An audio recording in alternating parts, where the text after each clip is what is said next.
CDR on panel 1, your road controller power, direct 1 and 2 switches. Access arm to standby position. Spacecraft internal power. Prepare to initiate firing command automatic sequence. Roger, auto sequence initiated flight. CDR panel 1, rate switch high. Rate switch is high. All right, CDR and CMP, arm your RHCs and verify. Roger, 102. Read CDR, panel 3. Primary ad valve. CDR on panel 1, your road controller power, direct 1 and 2 switches to main A, main B. All right, CDR panel 7, your TVC servo power 1 to AC1 main A. TVC servo power 1, AC1 main A. 2 AC2 main B. 2 AC2 main B. LMP on panel 3, your fuel cell reactant switch.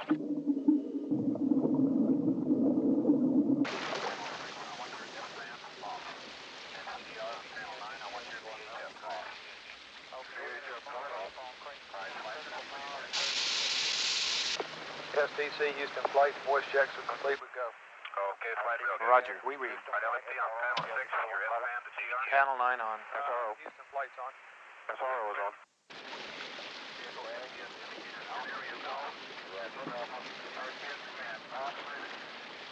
We verify. Flight copies. SRO copy, 72 degrees. 10, 9, 8,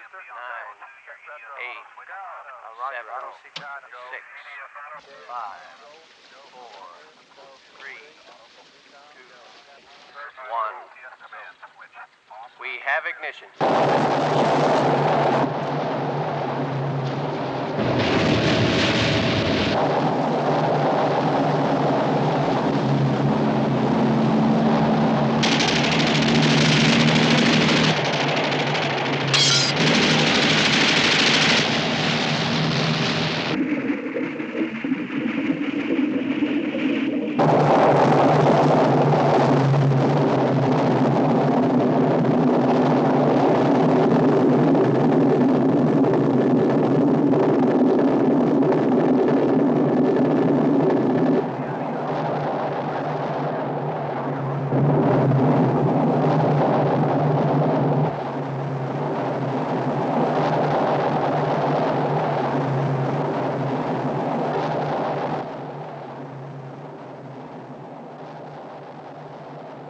At this time, we bring you an address by the President of the United States. My fellow citizens, as you all know, a few moments ago, an Apollo spacecraft was successfully launched from Cape Kennedy. And I have asked to speak to you because, as you also know, that spacecraft has a special mission which has been the subject of considerable controversy.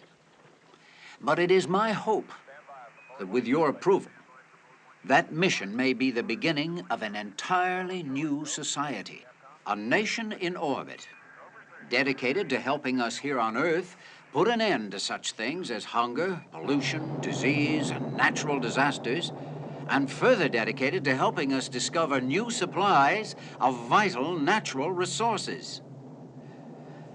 But to do so for the whole Earth, impartially, without prejudice or favor, it must be independent of any one nation.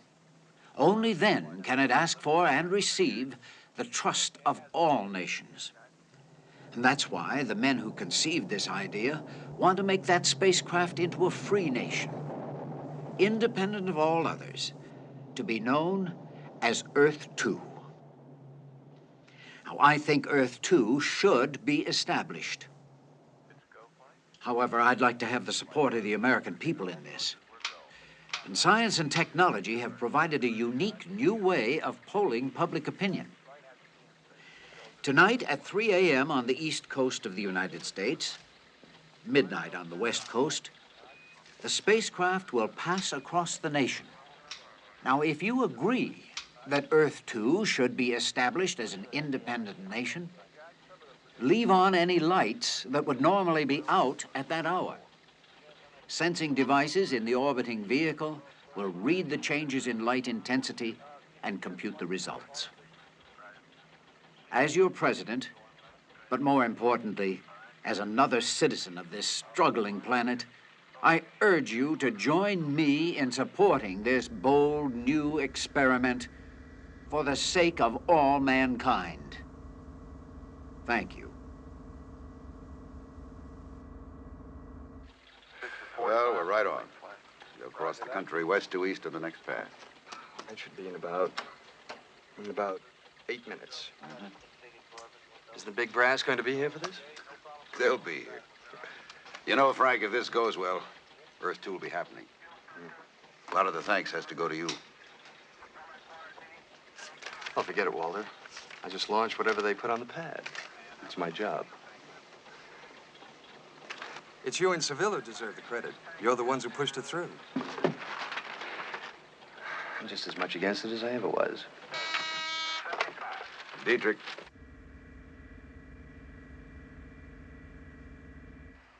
PMC scope flight. Roger. Africa clear flight. Roger. LMP on panel 2. Your secondary coolant loop pump to off. Roger. That was security. We just had a report from the Coast Guard. That diver who tried to blow up the vehicle had a thread taped to his arm.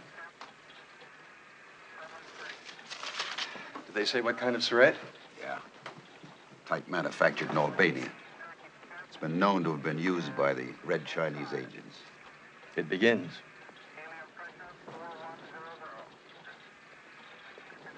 Much sooner than I thought. How do you do, Mr. President? Mr. Carter. Nice to see you, sir. Walter, Mr. President? where are they now? Just coming up on the West Coast, sir. Oh, please. Have my seat. Thank you very much.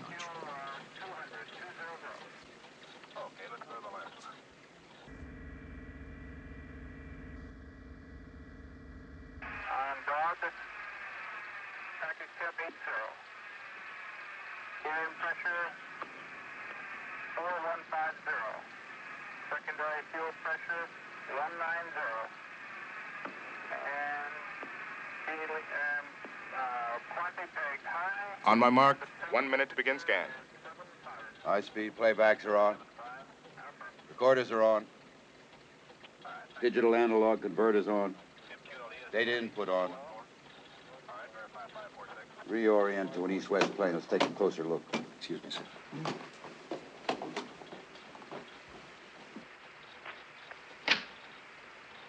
Okay, flight.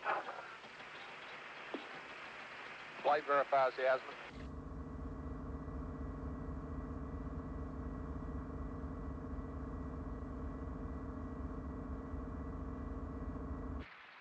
Okay, 547 verified. QC, we will not do 548 through 541. We read coming over the California coast flight. Marked. We're transmitting. Lauren, switch to a wider angle scan, please. Roger, switching to wider angle. All right, looking real good flight over Salt Lake.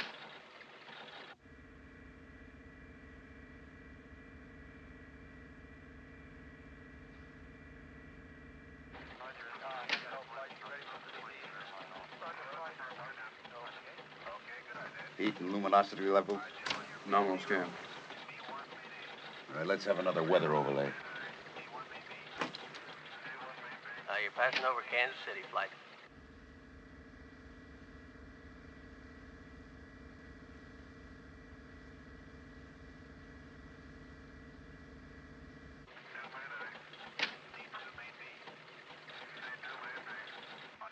We're just passing over Michigan, Indiana, Ohio, that area. Sure seems bright.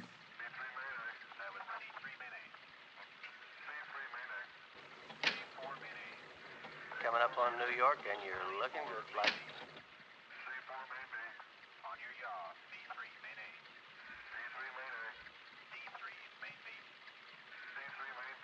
That's it. We're over the Atlantic. Could we see the results on the big screen? Right away, sir.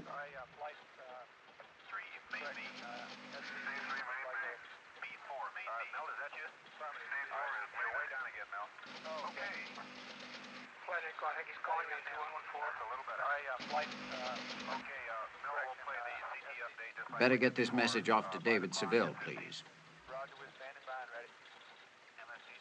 The government of the United States wishes to officially recognize the sovereign state, Earth 2, and to wish it well. Tomorrow morning, our ambassador to the United Nations will recommend Earth 2 for membership in that organization. And add my personal congratulations. From now on, that speck of light represents a new hope for this planet. In a few short years, it will be a giant orbiting space station that may well be man's best hope for survival.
Earth 2.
May I have your attention, please?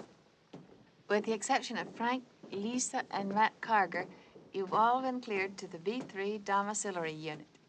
This is Sheila Johnson. She'll direct you. If you will just follow me, please.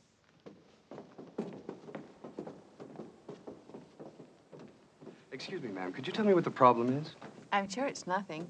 We have a temporary hold on you and your family from our customs people. Well, is there anyone in customs that I can talk to specifically about Frank? this? Oh, hiya, Jim. Welcome to Earth 2. Thank you. Good to see you. Yeah. Hi, Jim. Hi, Lisa. Hey, Matt, how you doing? Fine, Jim. What's the problem, Jim? Oh, it's nothing important. Seville asked me to come down and meet you, and when I got here, they said you're being held by the customs. So I checked, and I found out it was this. That's my gun. Mom!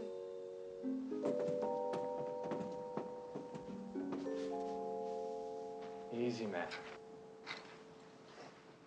All right. Listen, Matt, there's a trick with walking on zero-gravity floors. You always have to make sure you have 1 foot on the magnetized floor. See, otherwise, if you run or you jump, and you end up hitting your head on the ceiling and bouncing all over the place. Can I have my gun back? Yeah, I'm sorry, Matt. There's no weapons allowed on Earth 2. Not even toy ones. Oh, come on, Jim. You're not serious, are you? I think it's marvelous. I want my gun. Hey, we got things to play with up here you never even dreamed about. Come on, I'll show you. Hey, watch this.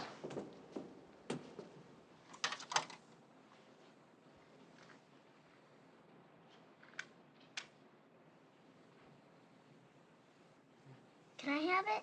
It's all yours. That's it.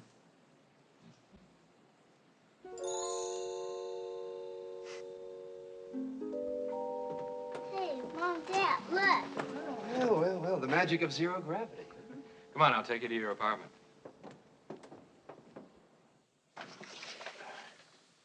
So, by the end of the year, we'll have a pediatric service completely independent of the adult facility. What about staff? I've got applications from over 100 countries. Excuse me.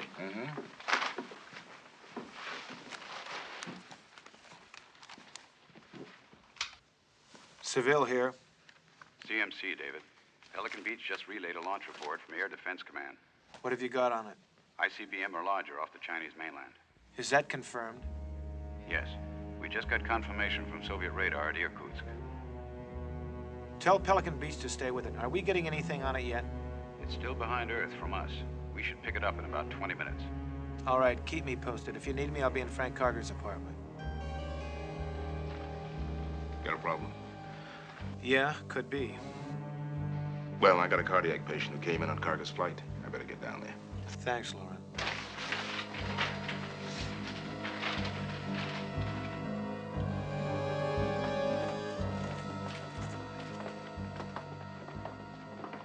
That's the first element of the Mars vehicle.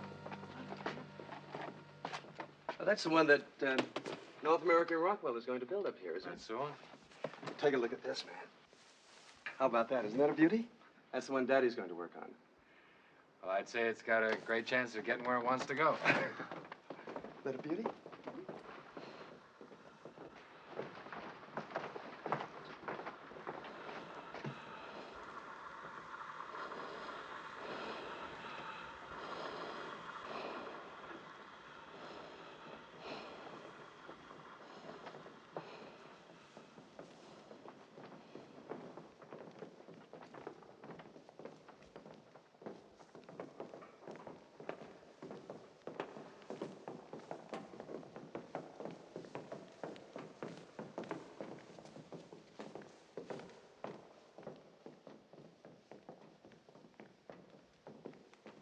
Are we gonna walk right up that wall? That's right.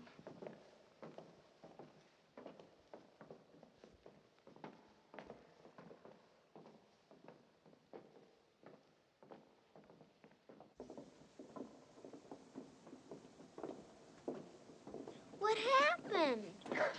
It's an artificial gravity area, Matt. That means that people, things like water, they react the same way they do on Earth. Here, honey. Hey, Matthew, look at this. It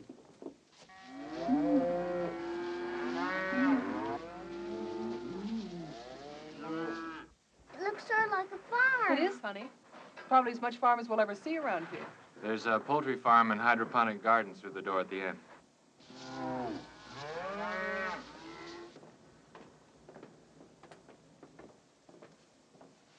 You're in domiciliary unit B3. It's one of the new ones. I think you'll like it. Good.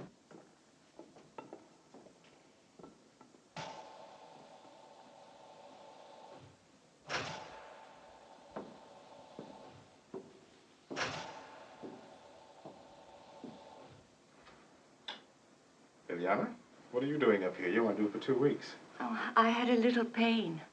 Dr. J. Miller thought a few hours in zero gravity would help.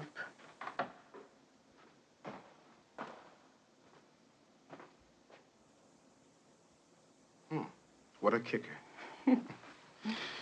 You or Anton ever play soccer? Not before we were born.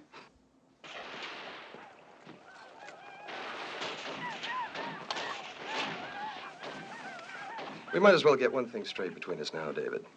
They should never have let you turn this into an independent nation, unarmed. I've heard the proposition of international trust 100 times. Earth 2 is too valuable, and it's too big a prize for this to remain the paradise of peace that you're trying to make it. Frank, unless my memory is going to pieces, you applied for citizenship and permanent residence here, right? That's right. I don't quite understand why, if you feel like this. Well, frankly, David, I realized there wasn't much I could accomplish just grinding my teeth back on Earth.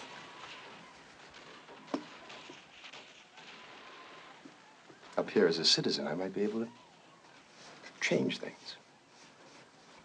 I understand you run a very democratic society up here. Completely. And your opinions are as welcome as your skills, Frank.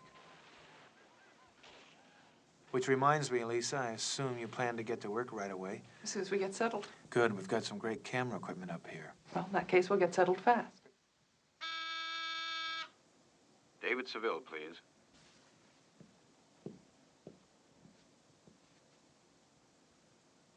Seville. Could you come over to CMC, David? We're getting some additional data on that launch report. I'll be right there. Thanks, David. Excuse me, Matt. I've got to go to CMC, Frank. Why don't you come along? I'd like to get you into harness as soon as possible. Fine, I'm ready. So long, Matthew. Bye, Dad. Bye-bye, honey. I'll see you later. Bye. We've picked up that launch. What is it? A fast-moving, low-mass body, but we have no identification on it yet. Can radar ranging run a time-bearing plot on it? We're locking on now. Well, you might as well punch up a spectroscopic and an electromagnetic analysis. And, Anton, do a heat study at the same time. Oh, take a minute to meet Frank Carger here. He helped us launch the first elements of Earth 2, and he's with us now. How do you do? Well, Anton, we'll be in analysis and decision. Feed the data into us there. Come on up in here, set up, okay? Mm-hmm. All right, come on, Frank.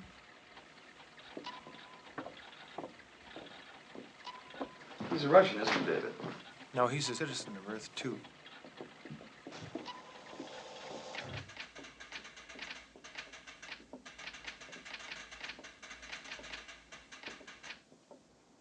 Anything more than inclined elliptical orbit it's on?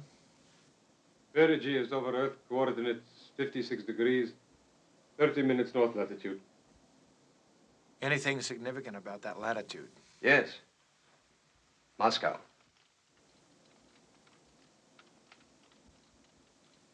What about traces of radioactivity? Could be a lot of things, but it's probably a thermonuclear warhead. And it will pass within 150 miles of us every day. Leon, you said it could be a lot of things other than a nuclear warhead. Like what? Small atomic power plant, I suppose. But that's a lot of radiation spillage for a manned vehicle. Well, it's simple. We've got to know a lot more about it. I'm going to ask Kappa to go out and get pictures of it in its next pass. Frank, I'd like Lisa to take those pictures. Certainly.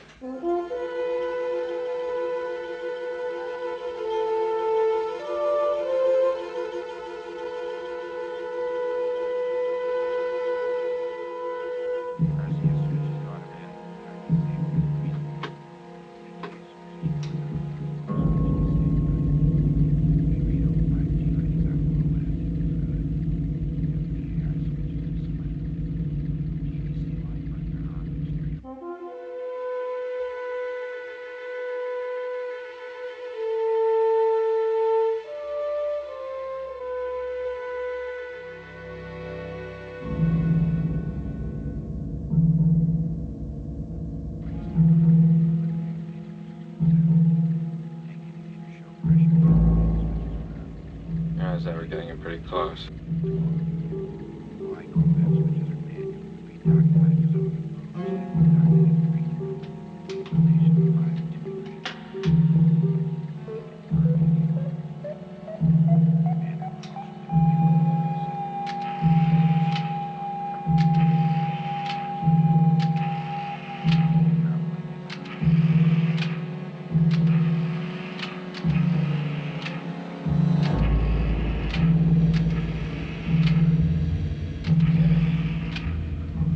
Should have enough there. We'll go around the other side and have a look.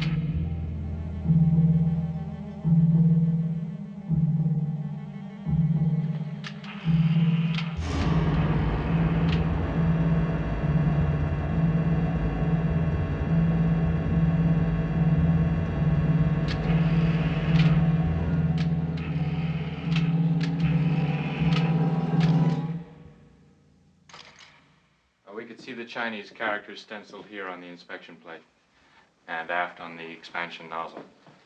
It looks like a modification of the Floater 797. Exactly. Several of which your country gave to the Chinese. Well, then it's a virtual certainty. It's an MRV nuclear warhead. Aimed directly at Moscow. Could you refresh me on the legal aspects of all this? Well, it's utterly illegal by virtue of several overlapping international agreements guaranteeing the peaceful use of space. Yes, Hannah, but isn't it true that only member nations of the UN are signatories? Yes. But China's not in the UN. David, do you remember the day we launched the first element of Earth 2? Of course I do. Well, then you also remember the Coast Guard killed a man that day. A man who was trying to blow up the launch vehicle with a rifle bullet. That man was later identified as an employee of the Red Chinese. Now, David, think about this. It would probably take the Red Chinese about as long to blueprint and build an MRV as it has taken you to bring Earth 2 to where it is today. Meaning? Well, meaning that they knew back then what they had in mind for near-Earth space, and they didn't want Earth 2 in the way. Hannah, get on the communications. Have them get a hold of Dietrich at Pelican Beach. Ask him to arrange a meeting with the Red Chinese. I should hope they'll know why. All right, I'll get on with that right away.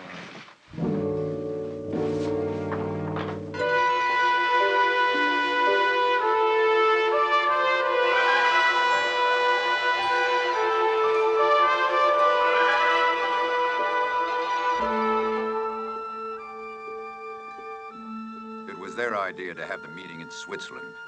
Have any idea why? Probably because they anticipated the Russian demand to be included. Russians aren't welcome in Red China these days.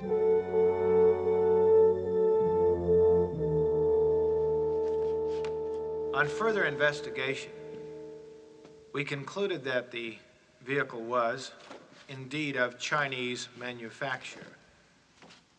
Later, using thermal scan techniques, we were able to pinpoint the launch site at the Space Center in the Shangshu Highlands.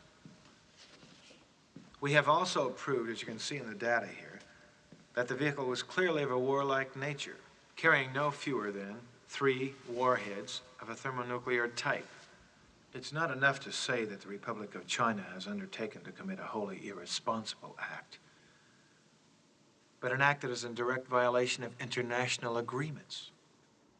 An illegal act.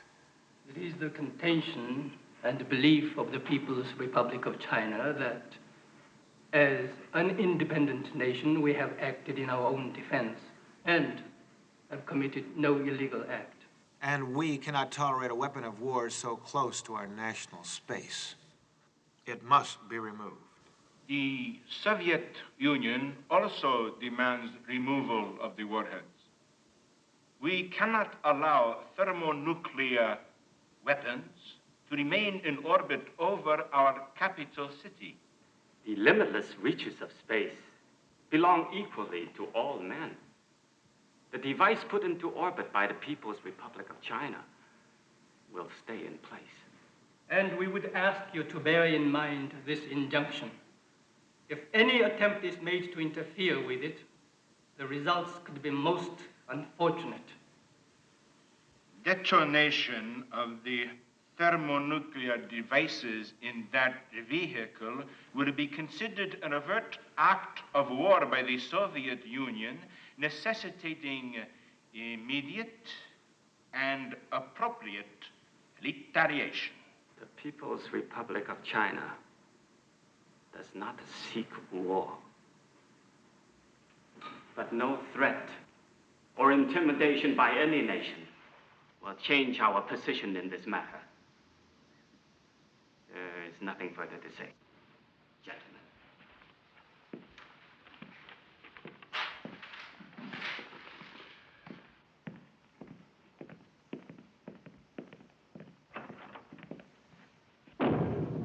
Well, what do we do now? We do nothing. Absolutely nothing. You mean faced with a bomb that could completely obliterate this place every time it passes us, which it does daily. You tell me we're going to do nothing. What should I do, Frank? Risk starting World War III on Earth and in the bargain bring on the destruction of Earth, too? Hardly makes any sense. We've got to show the Chinese and the rest of the world that we cannot be stepped on, David. Now, if we don't, and now, this will only be the beginning. This place to you stands for peace. But the power-hungry see a weapon here. Now, I've said it before, and I'm going to say it again, David. It had better be our weapon before it's too late. Frank, who could possibly count the number of ICBMs on Earth, in silos, ready to pass through space to kill? In this case, it just so happens the Chinese have theirs parked in orbit instead of a silo. I don't see any difference. If you can't see the difference, I'm not going to try to show you, David. As a citizen of Earth 2 who disagrees with the policy of government, I have the right to call for a D&D. Discussion and decision, right? That's how it works. Consider this an official request. As you know, there are certain facts that as chairman I must place in the record at this time. As provided for in the statements of self-government for Earth 2, a discussion and decision has been requested. 5 citizens, myself among them, were selected at random by computer to decide the initial disposition of the question. However, our final decision will be a total population D&D. The adult population of Earth 2 has been notified, and 92% are at monitor and voting stations. Voting will be by the customary aye and nay button system with fingerprint identification automatic. We will begin, as is customary, with a statement from the challenge position. In this case, Mr. Frank Karger. Thank you very much. Now, ladies and gentlemen, as you all know by now, the Republic of China has placed in orbit a multiple warhead thermonuclear... Well, let's call it what it is. A thermonuclear bomb. A bomb which passes within 150 miles of Earth 2. Now, when we asked the representatives of the Chinese Republic to remove this threat, they countered with more threats. Any attempt to go near the bomb would cause them to detonate it. My reason for asking to be heard is very simple. I disagree with the way we are handling these threats. Now, to my mind, there is only one course of action. We must show that we are not weak, and that we cannot this easily be bluffed. We must remove this threat to Earth 2. This threat to our very survival. Thank you, that's all for now. David Seville? Yes, thank you. Frank has only told a part of the story. In our meeting with the Chinese, we were joined by the Russians. And they insist that if we detonate the bomb, they will consider this an act of war. And they will, in fact, retaliate. So, we're talking about bluffing in a game in which the stakes may be the beginning of World War III for Earth, one that has to bring on our own destruction. Earth 2 is dedicated to peace. And this dedication must manifest itself in deed as well as word. We can't force the Russians or the Chinese into an either-or situation. Thank you. Is there corroborative testimony for the challenge position? Yes, there is. Ilyana Kovalevsky. In a few days, perhaps a few hours, I shall bring a child onto this place, Earth 2. I want that child and all of the children of the future to have a safe haven, one free from threat and intimidation. Anton Kovalevsky. This bomb, as you know, is aimed directly at Moscow. It is hard to totally forget one's own roots. And so, of course, I am troubled by this. I think perhaps if it were aimed at Washington, or London, or Brasilia, then some of you might feel as I do. Also, I know through my work the horrible power of such a nuclear device. Its presence to me, it seems, is unthinkable. Miss Hannah Young. Frank has asked me to outline some of the legal ramifications of this situation. First, there is ample precedent in the law to indicate that though they are not signatories to the agreements guaranteeing the peaceful use of space, the Chinese Republic must nevertheless honor them.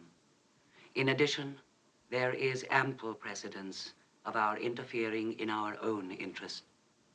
The best example of this being the U.S. posture in the Cuban Missile Crisis. Have you any questions?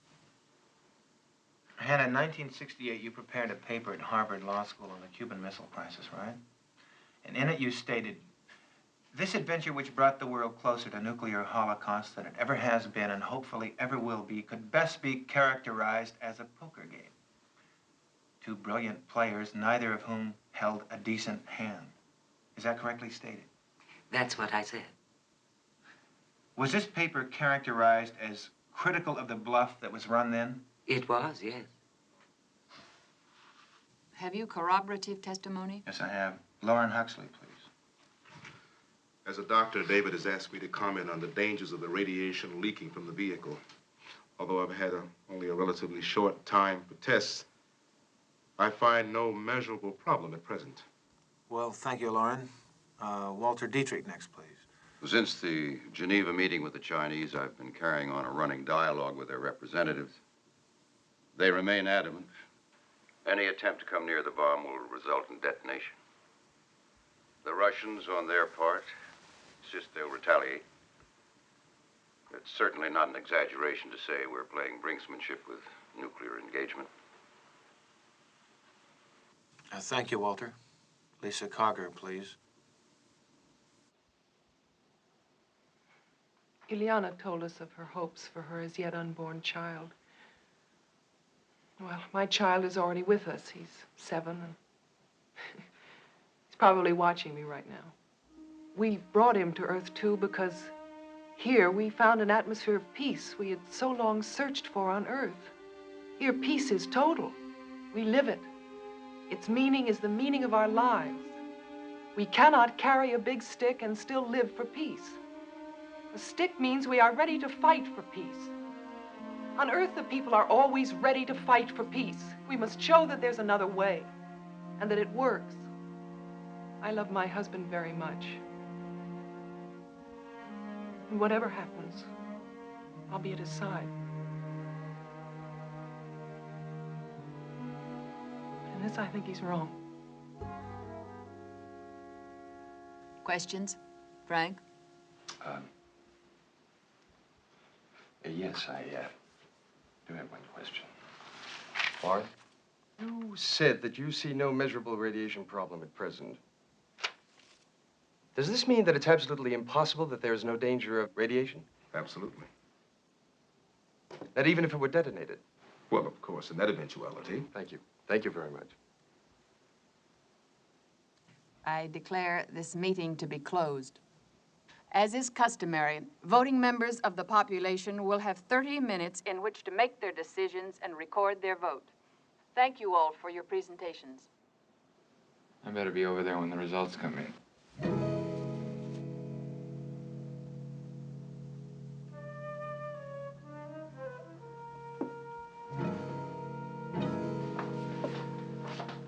Anton, you're probably best qualified for the diffusing. Jim, I want you to fly the tug. Get all the pictures you can. We'll need some sort of evidence for the UN. Frank, my guess is you've already computed the launch time, right? From now, it'll be exactly 45 minutes.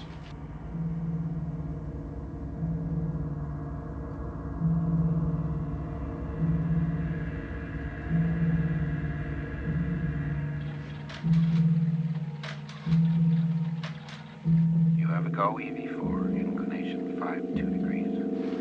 I am now.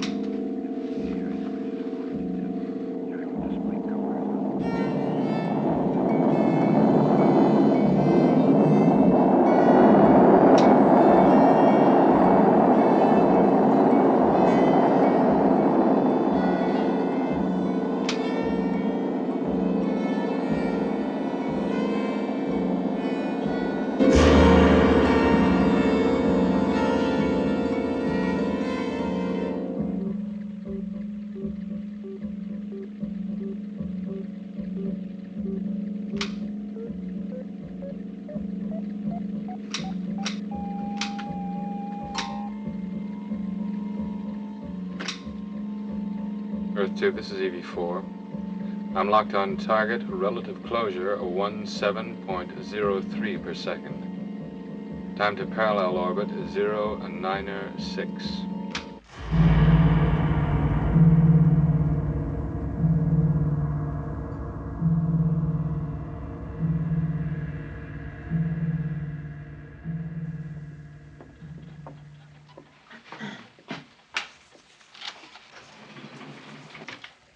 Fiona?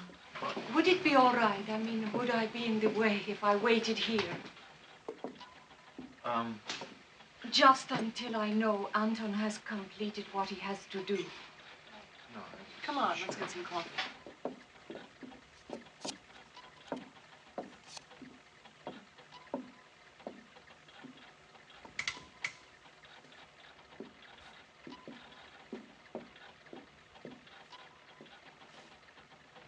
Every long-range radar station on Earth's looking over our shoulder.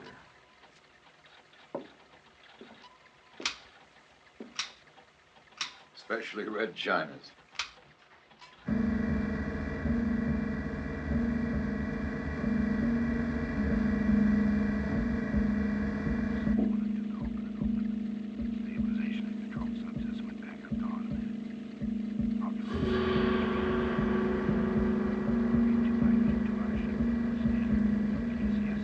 David, better have a look at this.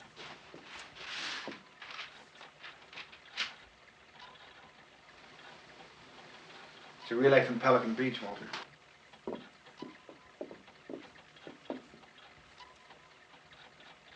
Red Chinese have just issued a warning that if we violate their rights in space, the People's Republic of China will consider that an act of aggression that will result in immediate retaliatory action. Meaning they'll detonate it. Oh, come on now, Walter. They're bluffing. They're just bluffing. They wouldn't dare. And what the devil did we expect them to say? They've got to play their hand out. I do the same thing. So would you. I hope you're right, Frank.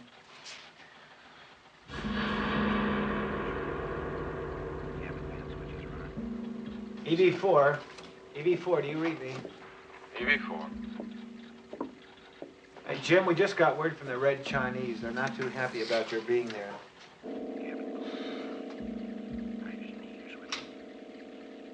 How long do you figure it'll take you to get to the control relay? If it is where I think it is, 2 or 3 minutes.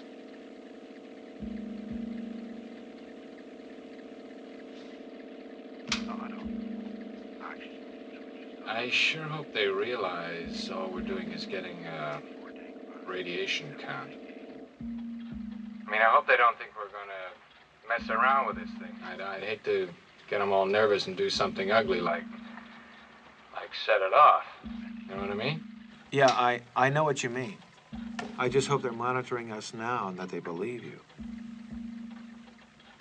Well, who knows? They just might.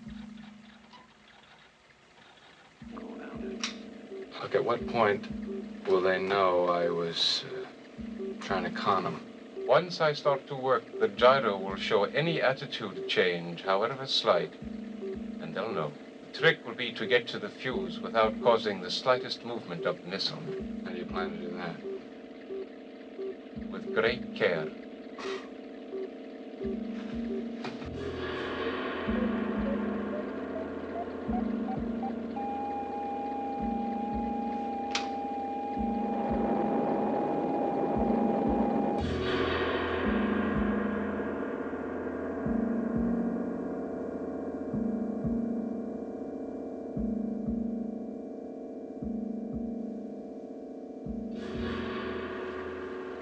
It's all yours. Right. Don't forget that gyro. I'm not likely to. And after you've disconnected the control relay, you have about 45 minutes left to deactivate the warheads. Is that enough time? Yes. Once that relay is disconnected and can no longer detonate it, I can work quickly.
Anything? Their radar hasn't let up. They're still plenty interested.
They know what we're doing.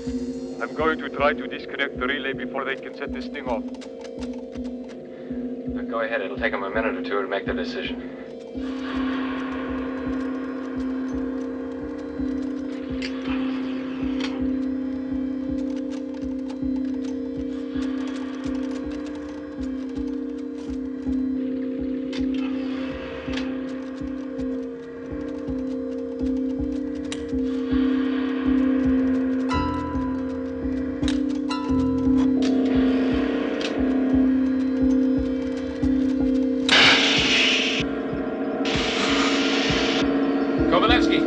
Anton, do you read me? Kovalevsky, come in. Anton!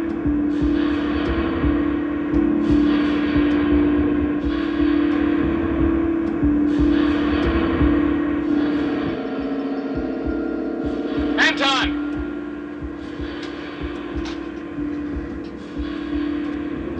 Anton, do you read me? Come in, do you read me?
EV4 to Earth 2, emergency.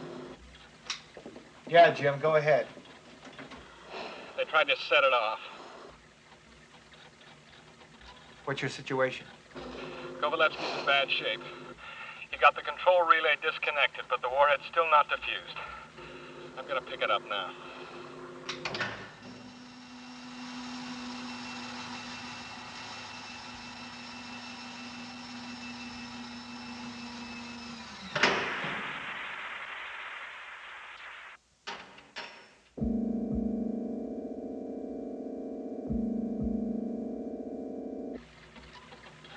Jim, return at inclination 176. Disengage missile at propellant loading airlock number 2. Dock at port 3, port 3. Huxley will be there to help receive Anton, over. Confirmed. ETA 036.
Correct yaw by 5 seconds of arc.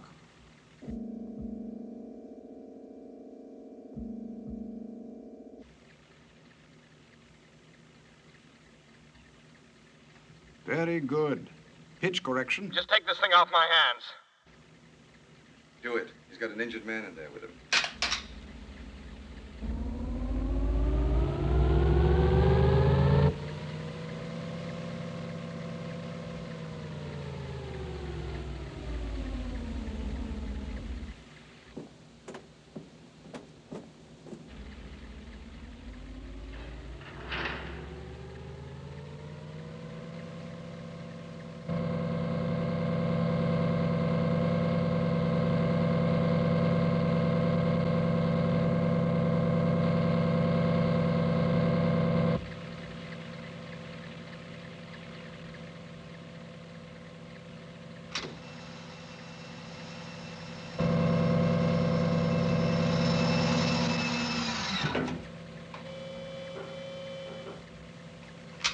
Jerry, I want to go in there as soon as you can establish an atmosphere.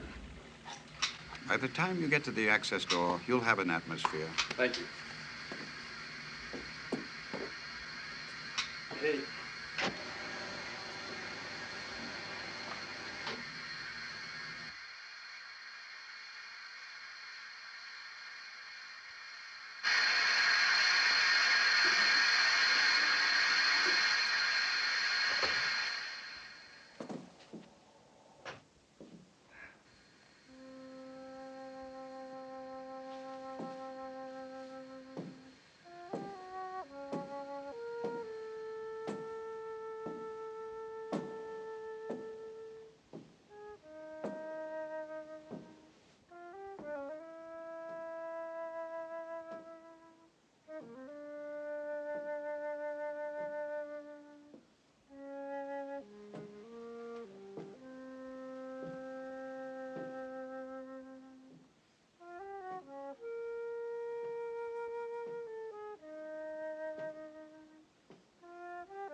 Wait a minute, Liliana. I want to talk to you. I want to go to him. I want to be with him. Liliana, listen to me. Anton's got a chance. What I mean is, it's a chance we can keep him alive. Oh, thank God.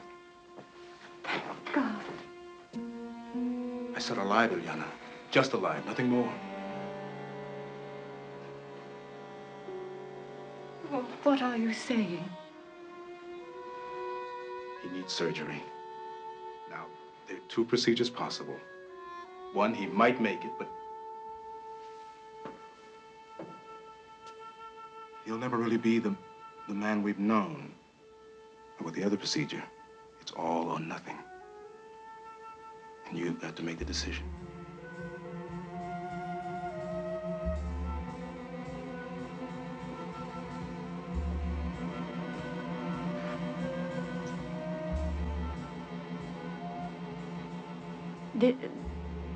This other procedure, what are the chances?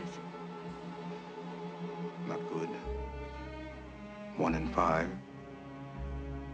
Maybe a little less.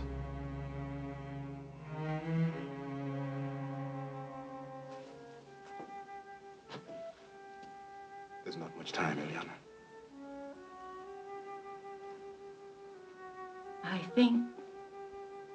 I think Anton would rather not be just alive.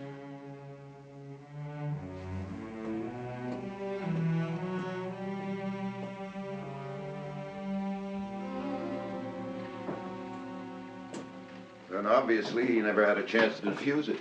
That's right.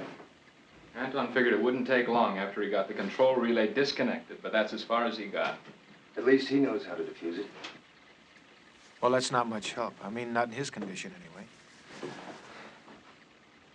Why the devil do we have to defuse it? We wait for the right window and we launch it at the sun. Which would be about the stupidest thing that we could possibly do. For several reasons. He's right. Without knowing the type of fuse, we could be in big trouble. Frank, you figure you can handle it?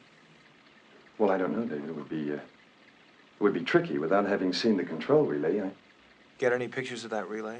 Yeah, I had it in the viewfinder. I was shooting when they set it off. Frank, have Lisa see what's on that film, would you please? Fine.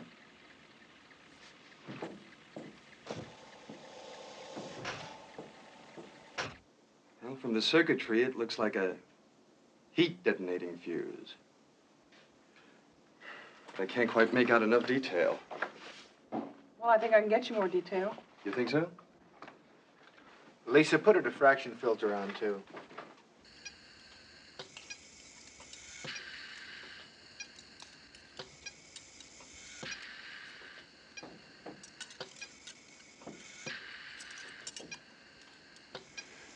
Switching forces, please.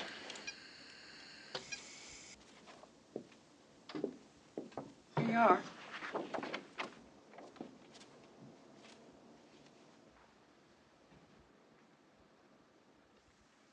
Lisa, my dear, you are a magician.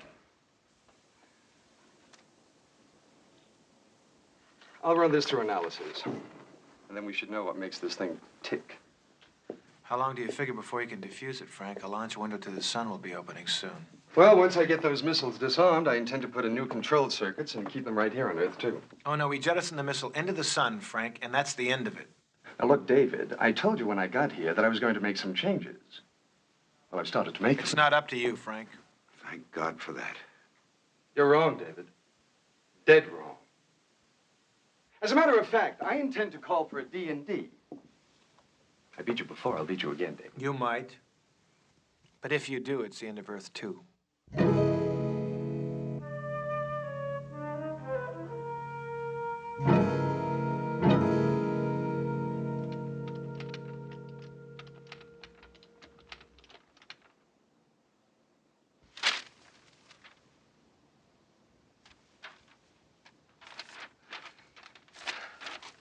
I've just run my arguments through the logic circuits. They're irrefutable. You mean they're logical? Conclusion follows premise? I don't understand. I mean, your logic isn't irrefutable, Frank. We don't have to go back to the old way of might makes right, therefore we must be mighty. There are other ways. There's David's way and Earth 2's way. That's logical, too. I want Earth 2 to fear no nation and no man. That's the heritage I want to leave my son. Now, where's that? There it is. I beg you. For Matt's sake and for mine, please don't go through with this. Lisa, don't you understand? It's for you and Matt. And for everyone else on Earth, too, that I've got to go through with it. Don't you understand that? No! Lisa.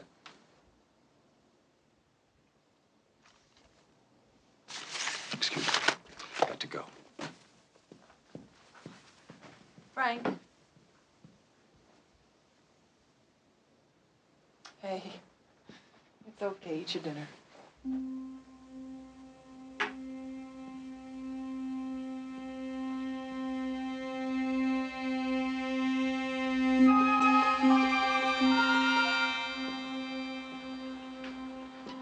Walter. Walter. If we do launch the missile towards the sun, what will happen? Nothing. As soon as it gets close enough to the sun, it'll detonate. It isn't that dangerous? The power of a 3-megaton nuclear device compared to the sun is, well, it's like the thickness of a slip of paper compared to the height of the Empire State Building. It's nothing. Insignificant. Well, it seems that's what we should do then. Let's hope that's what we will do.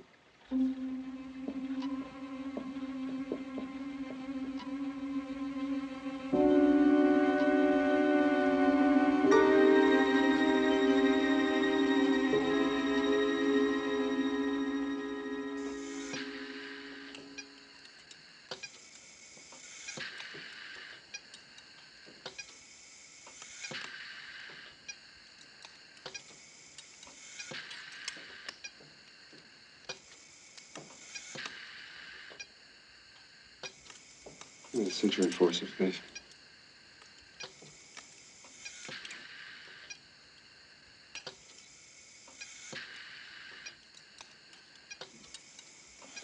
There's nothing more we can do. Yeah, we'll just close up. Mm-hmm.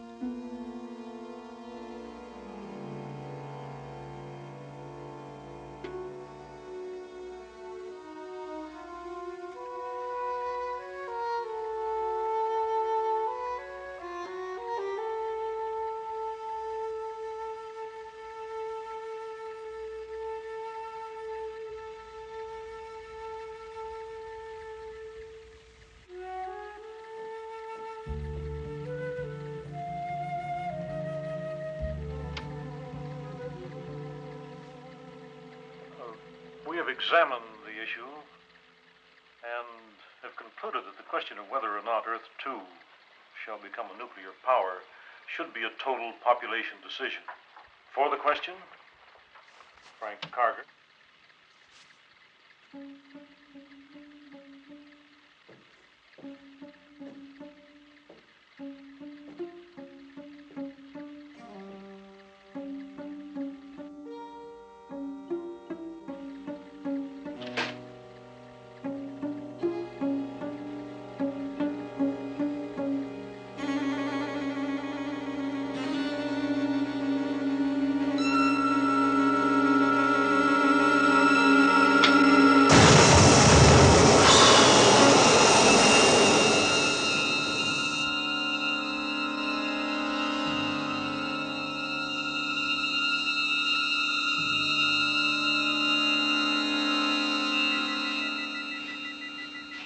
I just got a blown hatch in propellant 2. Anyone running a test? No, schedule doesn't show anything.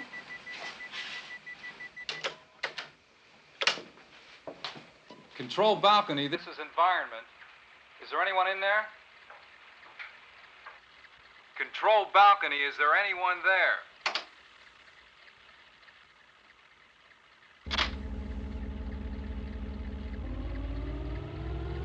It goes to the very heart of man. It's Sorry, survival. you hold your point. There's an emergency in propellant airlock 2.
Do you know what you've done? Do you know what you've done? Frank. I'll need to know the missile's trajectory as soon as possible. And Walter, get a radar update from CMC. Got it. You know why I did it, don't you? I know why, Lisa, but it just isn't the way. But it was the only sure way. Especially. You said we should jettison it into the sun, that in the sun it would be harmless and insignificant. Well, I've done it. It's on its way. But, Lisa, we can't tell if it's going toward the sun. But I waited until I could see the sun through the airlock door. The bomb was headed right for it. Lisa. Can you give me the orbital edge? A launch window to the sun is a far more complicated thing than just aiming at the sun. If all the physical forces that bear on the launch aren't just right, the vehicle could go in almost any direction. Its trajectory is toward Earth. What? Toward Earth. It'll skip twice on re-entry, and Then it'll heat up, and the fuses will trigger at about 5,000 feet. What'll it be over? Near the Great Lakes, Chicago, Gary, South Bend, somewhere around there. When? Less than an hour. 55 minutes. Jim, get a suit. Walter, find out everything about the missile you can. Double-check trajectory, re-entry angle, and temperature, all right? Frank, you know what to do.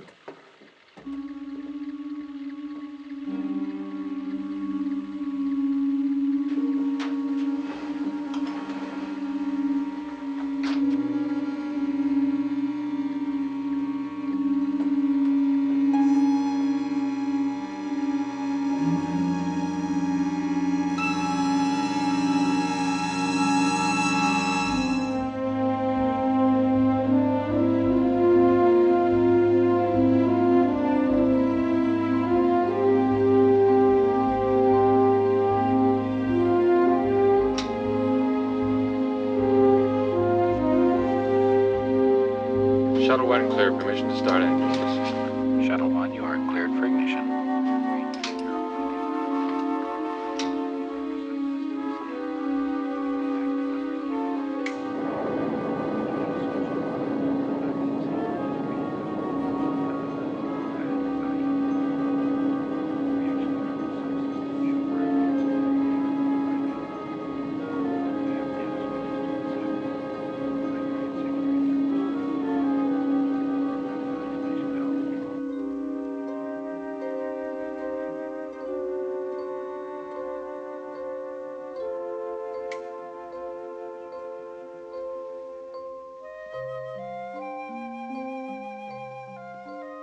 Hi, honey, couldn't you sleep?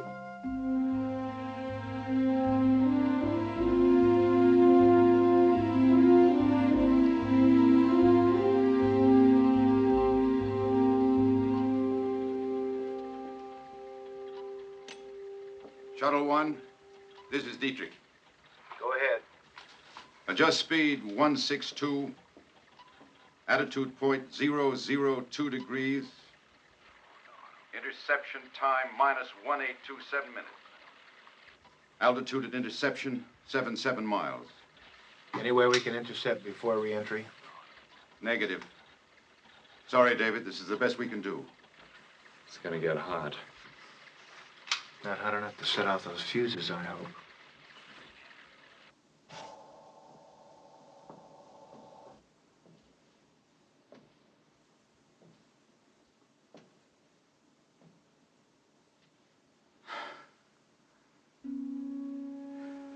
Ileana.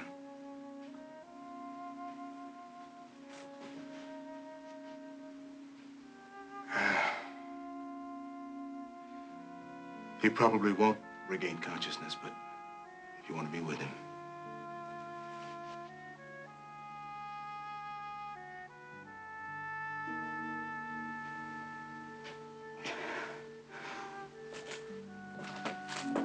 What's their altitude? It's 174 miles above sea level. ECS subsystem search tank is pressurized. Cabin fan switches are on, cabin cooling is on. Hydrogen heater switches to auto. Oxygen heater switches to on.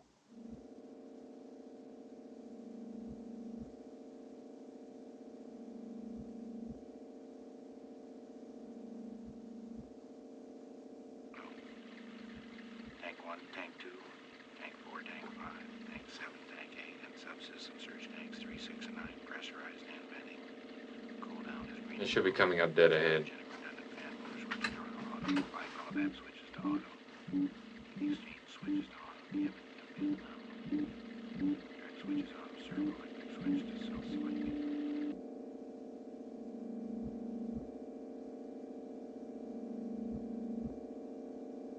All right, I'm locking on and going down.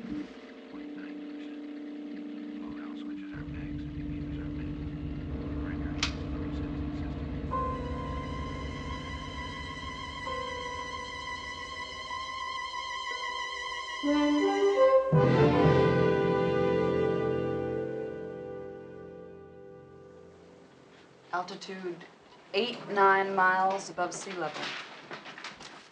Walter, better get this to David before interception. David? Dietrich. Go ahead, Walter. Carger's just handed me the dope and the fuse. The missiles are insulated by the reflective covering in an ablative cone in the nose. When the ablative burns off, the cover will separate and fall away. At that moment, a gallium alloy rod in the nose of each missile will start melting. When those rods have melted, the missiles detonate. 5 or 10,000 feet above target, right? It would be if it were controlled re-entry. With its present angle, those ablatives will probably go about a minute and a half after interception. Any other good news? Only that the temperature will drop back into the safe zone once you get above 9.2 miles. Our projections show it's possible. But not probable. Possible, David. Possible.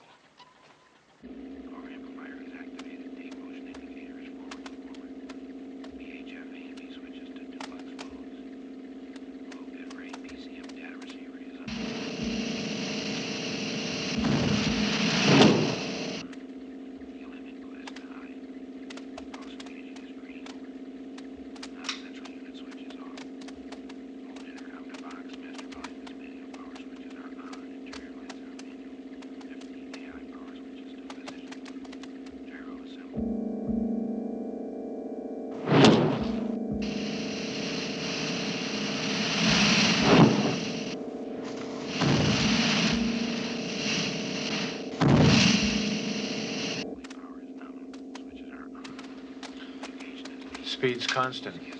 Angle minus 3 degrees. I'm opening the cargo doors.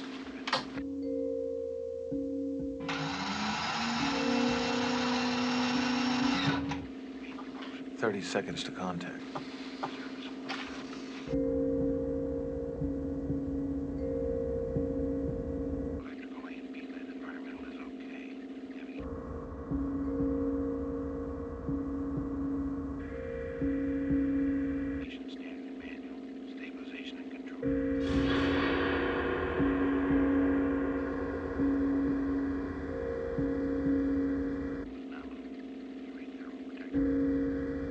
Contact.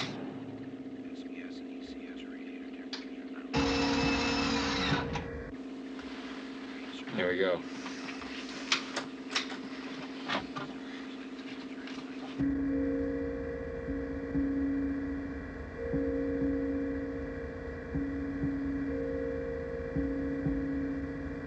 Shuttle 1 to Earth 2. Go ahead, David. We've got the missile package. What now? Let me talk to him.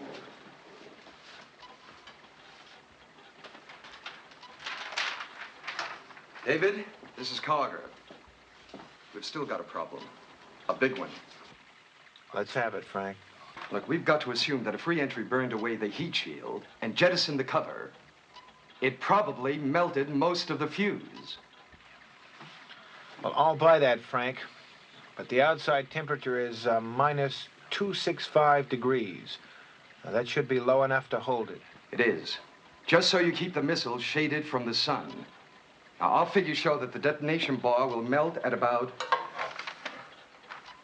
It'll melt at about 78 degrees.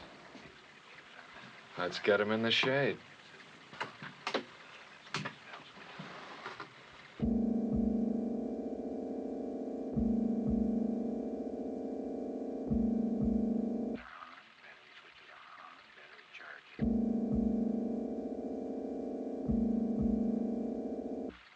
Okay, that's done. Now, how do we get rid of these things? You can't. What do you mean we can't? Give me the next Moon, Venus, gravity assist window, and we'll slingshot them off toward the sun. Too much time to the next window. You haven't enough fuel or life support to wait it out, David. Frank, put Walter on, please. Yes, David? Walter, is he giving it to me straight? Yes. He's worked out the only possible way to handle this thing. You've got to get those missiles back here into the propellant airlock. We're stopping the rotation of Earth, too, to get the airlock into the shade and keep it there. With the door off, the temperature will be the same inside as out. Can we get Earth 2's rotation stopped in time? It'll either be stopped or just barely moving. Either way's a help. You and I both know the consequences, Walter. Yes, but there are no alternatives, David. A Carter can handle the fuses. Just get that thing back here. Switch over to auto and we'll bring you in. There's no other way, David. Switch to auto. You want to ride it out until that window opens up? I'm with you. Shuttle 1, come in, please. Just do it their way. Right. Okay, Walter, we're coming in.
Be careful. The safety bar's almost melted away. It's probably the same way on yours. You talking about the bright metal bar down the center of the warhead?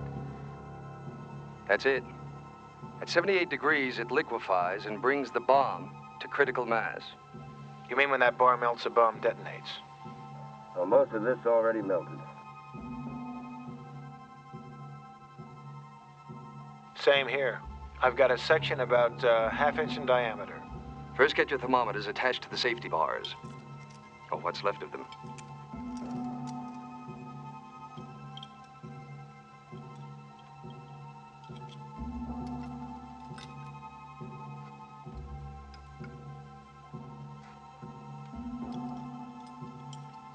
Set your markers at 78 degrees.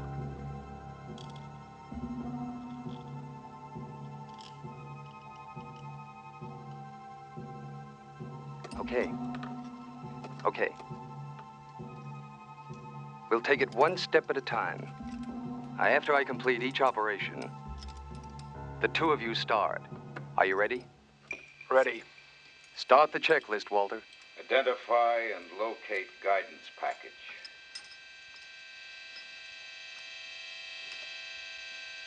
I read it as front, rectangular, bronze, or bronze alloy. Dimensions about 4 by 5 by 1.5 inches, possibly 2 inches. Sounds okay. Probability of correct identification, 97%. Disconnect and remove guidance package.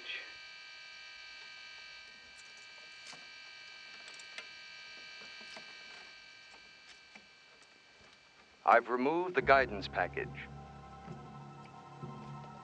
It's connected to a power cell by 2 wires.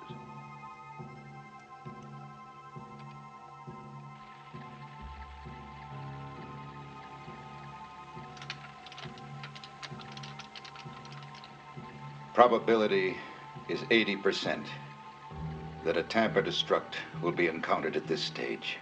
Well, then we've got to be sure which wire we disconnect first. Well, there's no way that we can be 100% sure. Walter, can you give us anything better than 50-50 for either one?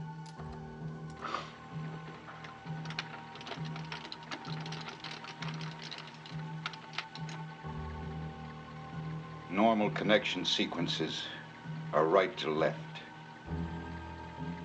Tamper-destruct strategy would be the reverse. If you disconnect the left wire first, you've got a 60-40 chance of being right. Okay. Hey, wait.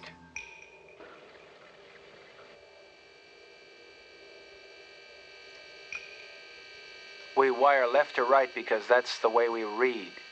But the Chinese don't. They read right to left. Could make a difference.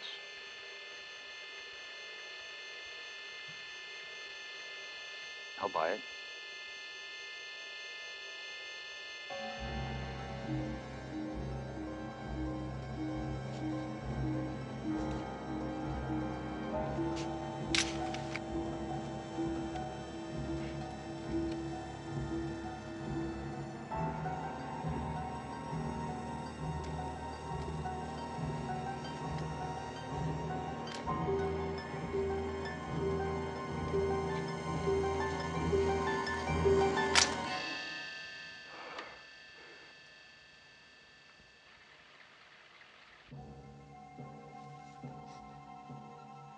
You see that gray metal package just in front of the safety bar? Yeah, I see it. It's all covered with the material melted from the bar. Mine's not so bad. Walter, this is going to take longer than I figured. The meltings from David's and my safety bars are blocking the retaining screws. We'll have to drill them out. How much extra time do you figure? Oh, approximately 10, possibly 15 minutes. Same here.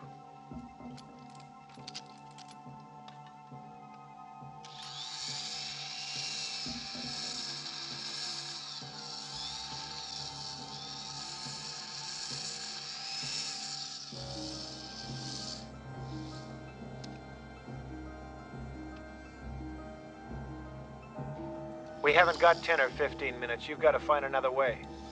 There is no other way, David. What's the problem? Take a look. We're still rotating. In a few minutes, the sun will be blasting right in here. Thermometers are starting to move up. He's right, Carter.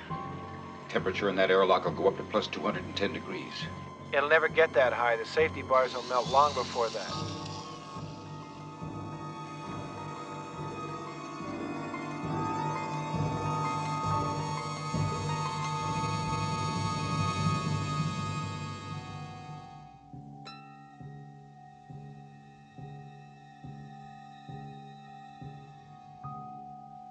We've got to stop our rotation completely. We've already overloaded the system. Spinning down this much.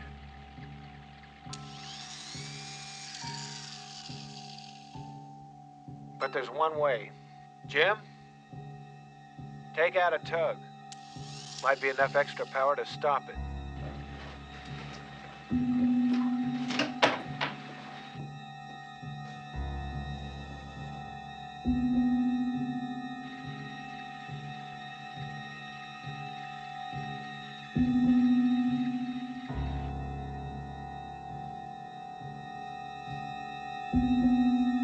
RCS switch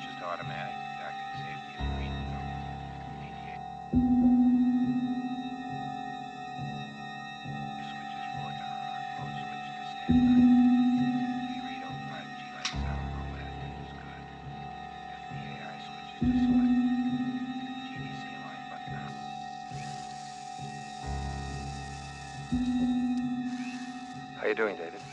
2 more to go.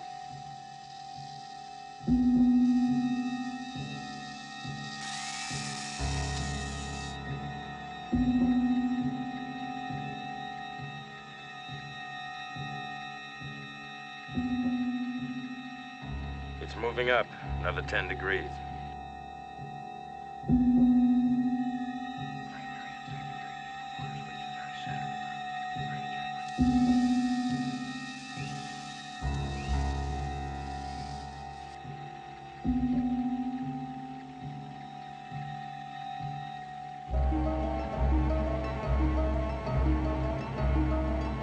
EV3, come in. This is EV3. They're starting to have a real temperature problem in there. I'm about to make contact.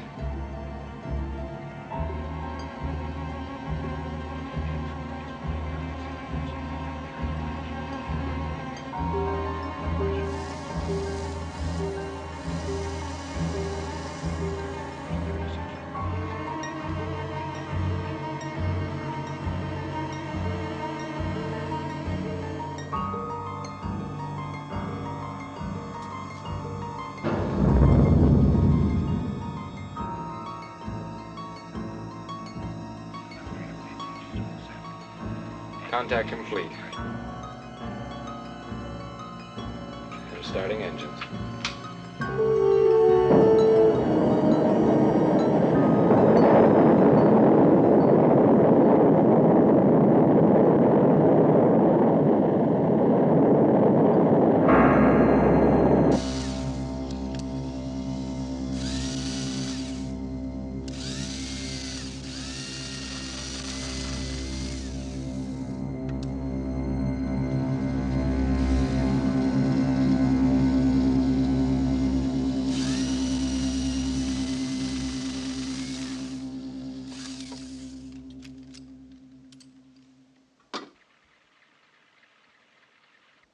What now? Ease the package out. Don't try to disconnect those wires. Just ease your wrench in there, parallel to the safety bar.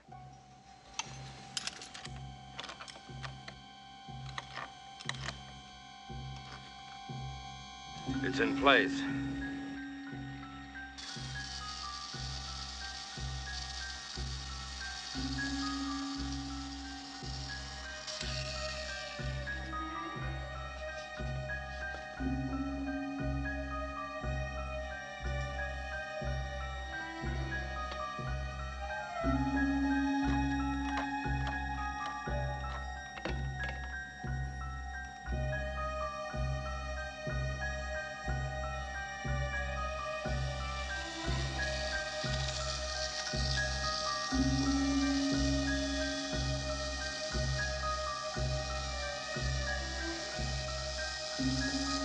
How you doing? I'm getting there.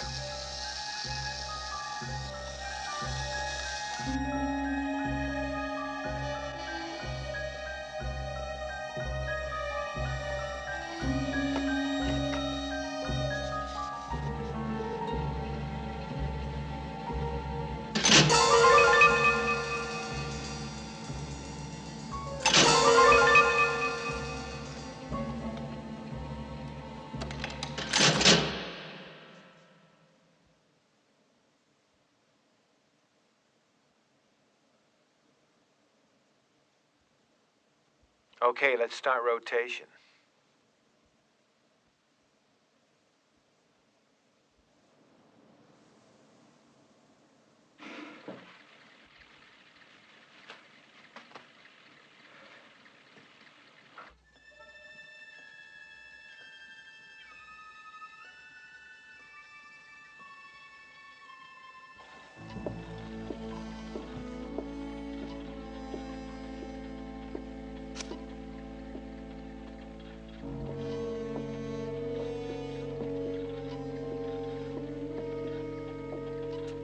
David? We've got normal rotation. That window of the sun should be coming up in about 2.5 minutes. What do we do, Frank? Get rid of the bomb, or do you still want your D&D?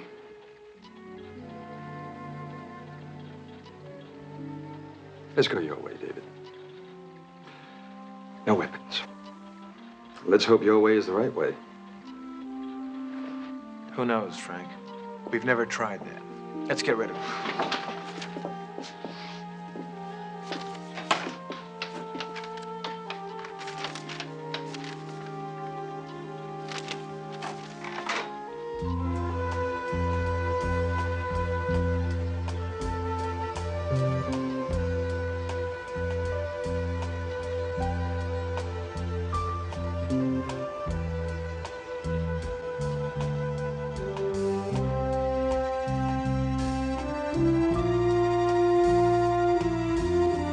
David,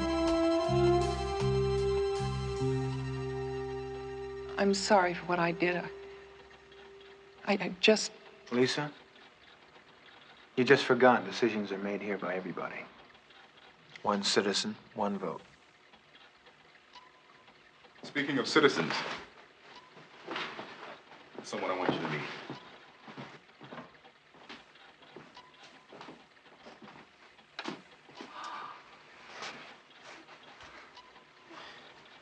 That's Anton Kovalevsky, Jr., the first native-born citizen of Earth 2. Beautiful, just beautiful. Eyes. Fantastic.